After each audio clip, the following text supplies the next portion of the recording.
भारत में आम जनता को अब कतार में लगने की आदत सी हो गई है, चाहे वह नोटबंदी हो, कोरोना काल हो या फिर एसआईआर हो।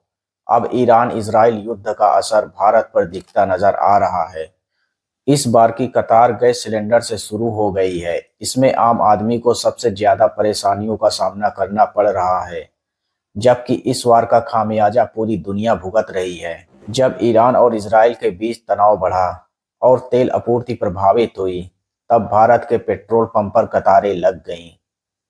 भारत की 80 से 90% ऊर्जा जरूरतें मिडिल ईस्ट से पूरी होती हैं। जब भी वहां वार होता है, इसका सबसे ज्यादा असर भारत जैसे विकासशील देशों पर पड़ता है।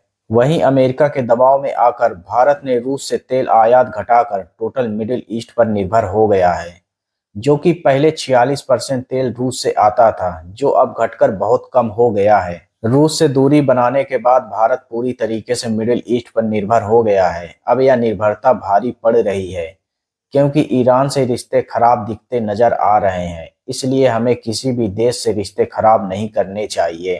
ईरान से युद्ध करना और उसके ऑयल स्टोरेज पर हमला करना कुछ देश के लिए खुशी की बात हो सकती है, लेकिन एक चीज हमेशा याद रखना चाहिए, जब युद्ध शुरू होता है तो उसका प्रभाव पूरे दुनिया पर पड़ता है, और आज यही हो रहा है।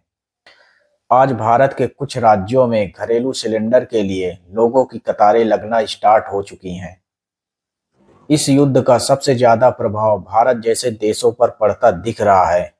इस जंग से आम लोगों की परेशानियां बढ़ रही हैं, लेकिन अमेरिका जैसे कंट्री को कोई फर्क नहीं पड़ेगा। अमेरिका तो युद्ध चाहता है, क्योंकि वह और मजबूत होते जा रहा है। दुनिया का सबसे ज्यादा युद्ध हथियार केवल अमेरिका ही सप्लाई करता है। पूरे दुनिया का टोटल हथियारों में से 42% एक्सपोर्ट केवल अमेरिका ही करता है। किसी भी देश से रिश्ते खराब करने से पहले भारत को अपनी ऊर्जा, सुरक्षा और आम जनता के हितों को ध्यान में रखना चाहिए।